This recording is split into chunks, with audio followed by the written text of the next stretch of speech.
Good afternoon, or good evening. We're running a little bit late.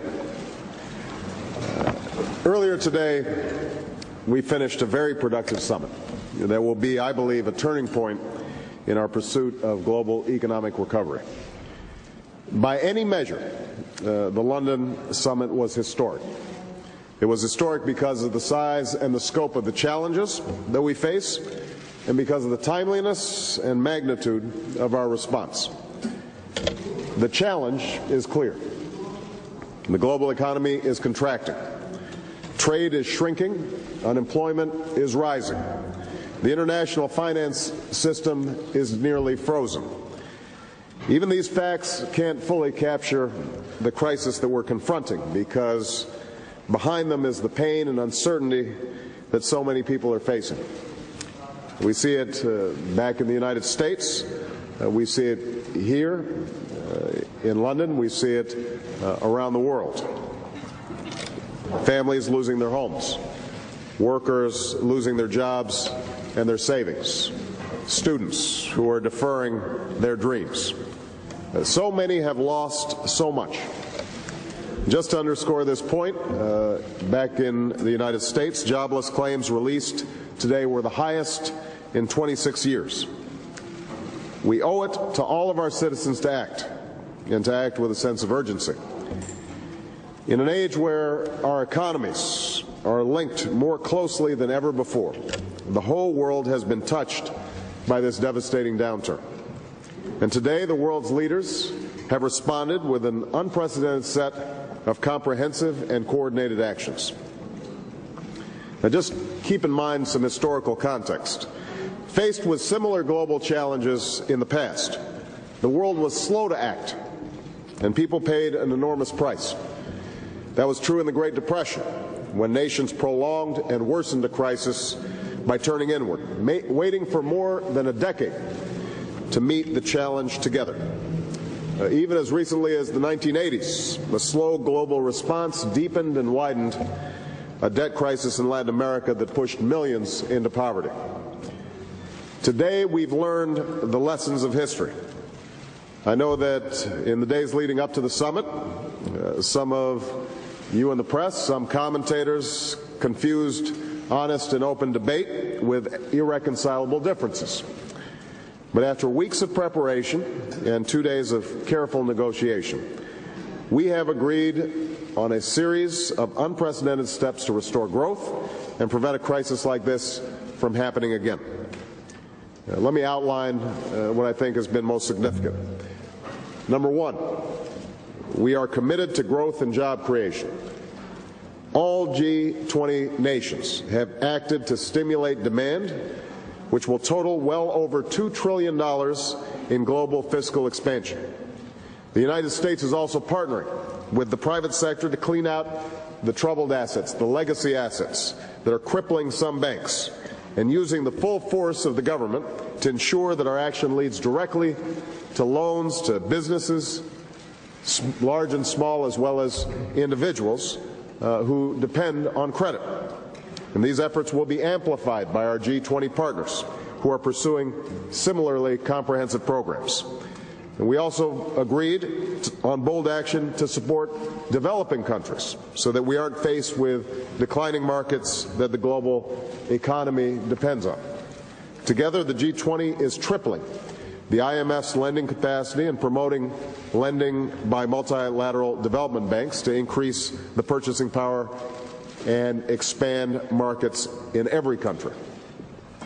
We've also rejected the protectionism that could deepen this crisis.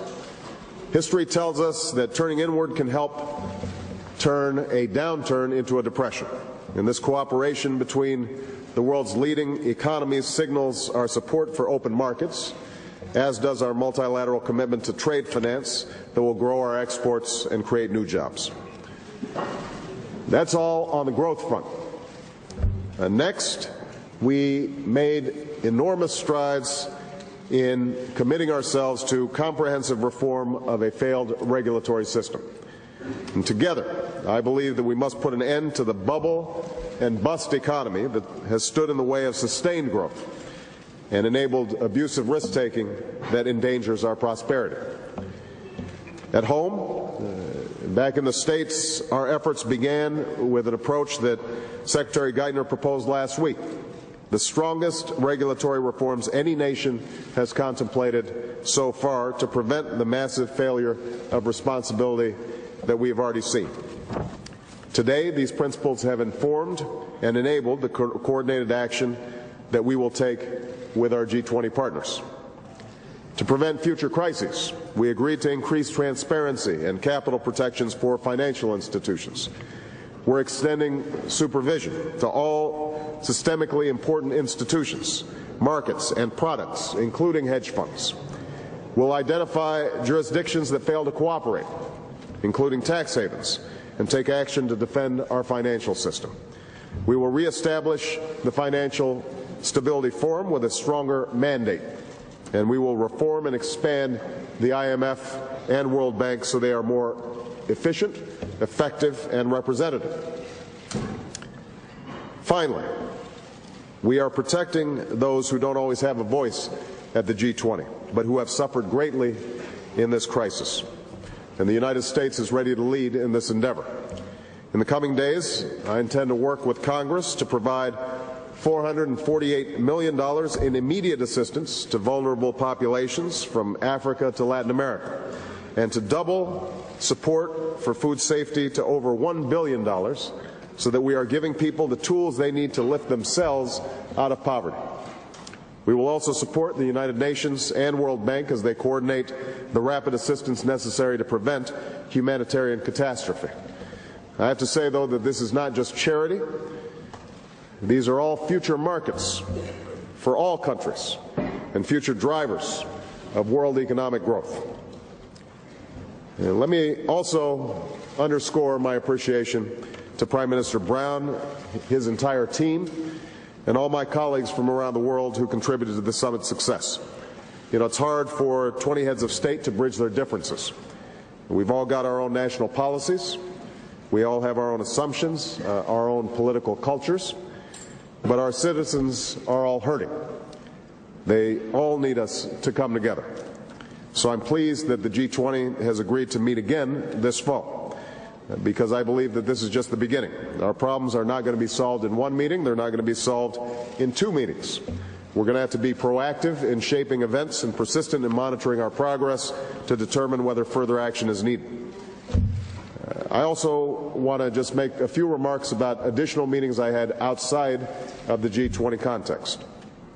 While here in London, I had the opportunity to hold bilateral meetings with leaders of Russia, China, South Korea, Saudi Arabia, and India, as well as Great Britain. And these discussions were extraordinarily valuable and productive.